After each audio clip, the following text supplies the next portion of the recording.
SSC 2025 సంబంధించి ఈ పరీక్షలు ఈ నెల మార్చి 17వ తేదీ స్టార్ట్ అయ్యి 31st వరకు జరుగుతుంది.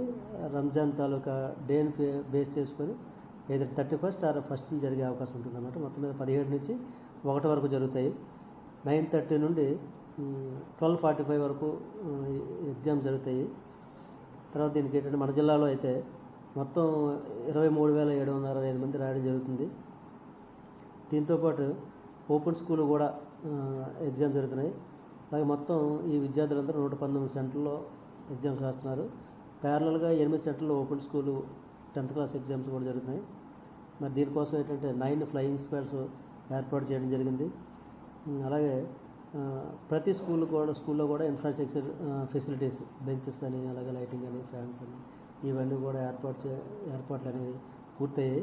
ఎగ్జామ్స్ పకడ్బందీగా జరగడానికి అన్ని రకాల చర్యలు చేపట్టడం జరిగింది. అలాగే ఎక్కడా కూడా అంటువార్డ్ ఇన్సిడెంట్స్ అవి జరగకుండా కూడా ఏర్పాటు చేయడం జరిగింది. అలాగే విద్యార్థులు కూడా ఏంటంటే బాగా 100 days యాక్షన్ ప్లాన్ ఇంప్లిమెంట్ చేయడంతో విద్యార్థుల్లో కూడా ఈ పరీక్షల పట్ల కాన్ఫిడెన్స్ లెవెల్స్ పెరిగాయి. కాబట్టి ఈ విధంగా ఏంటంటే విద్యార్థులు ముందుగానే 9:30 కాకుండా ఒక హాఫ్ అన్ అవర్ ముందుగా వచ్చినట్టయితే కొద్దిగా కంఫర్ట్గా ఉండడానికి, ఎగ్జామ్ రాయడానికి బాగుంటుంది. కాబట్టి ఈ విధంగా ఈ సంవత్సరం 2025 ఎస్ఎస్సి పబ్లిక్ ఎగ్జామినేషన్స్ బాగా జరగడానికి కట్టుదిట్టంగా చర్యలు తీసుకోవడం జరిగింది. అలాగే ప్రతి సెంటర్లో కూడా 144 సెక్షన్ అనేది